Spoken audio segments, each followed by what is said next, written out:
Hello दोस्तों, कैसे हैं आप सब। आपकी तरफ मौसम कैसा है, पहले तो ये बताइए। मैं तो जब से गांव में आ रखी हूँ, समझ में ही नहीं आ रहा है कि हम कौन से सीज़न में गांव में आ रखे हैं।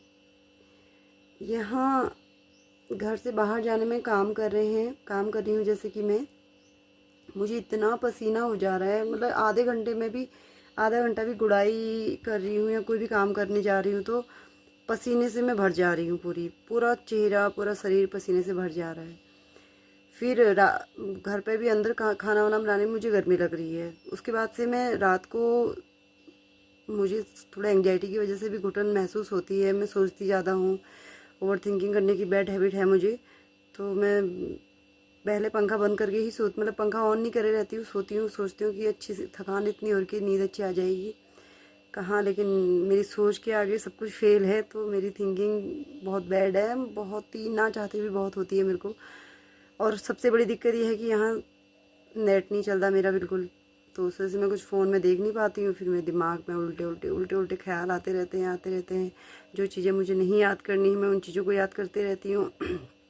इस वजह से मैं आजकल घुट रही हूँ अंदर ही अंदर, खुश रहती हूँ। मैं वीडियोस बहुत बना रही हूँ, शॉर्ट्स बना रही हूँ बच्चे के साथ, अपने क्यूट कलवा के साथ, अपने फ्रेंड्स यहाँ गांव में बच्चों के साथ। नंदे, छोटी छोटी नंदे हैं, बच्चे हैं, भतीजे हैं, छोटी छोटी भतीजियाँ हैं, और दोस्त लोग हैं, देवरानी जेठानी सब लोग हैं।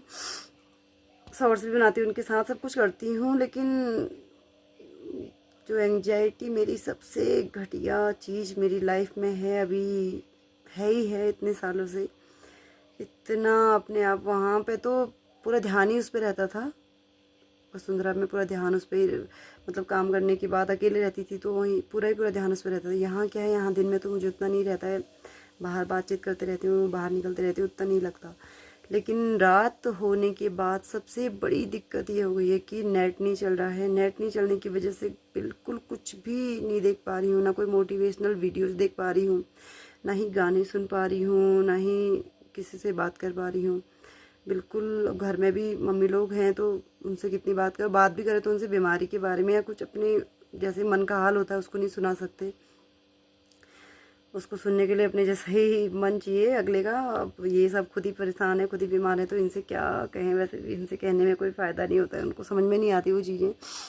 तो मैं इतना परेशान हो गई, मुझे ऐसा मन हो गया कि कोई मेरे बच्चे, मैं वहाँ से ये सोच के आई थी कि कोई मेरे बच्चे संभाल ले, मतलब घर में मम्मी लोग उसको पूरी तरह संभाल लें, मुझे 4-5 घंटे फ्री माइंड रहने के लिए दे दें।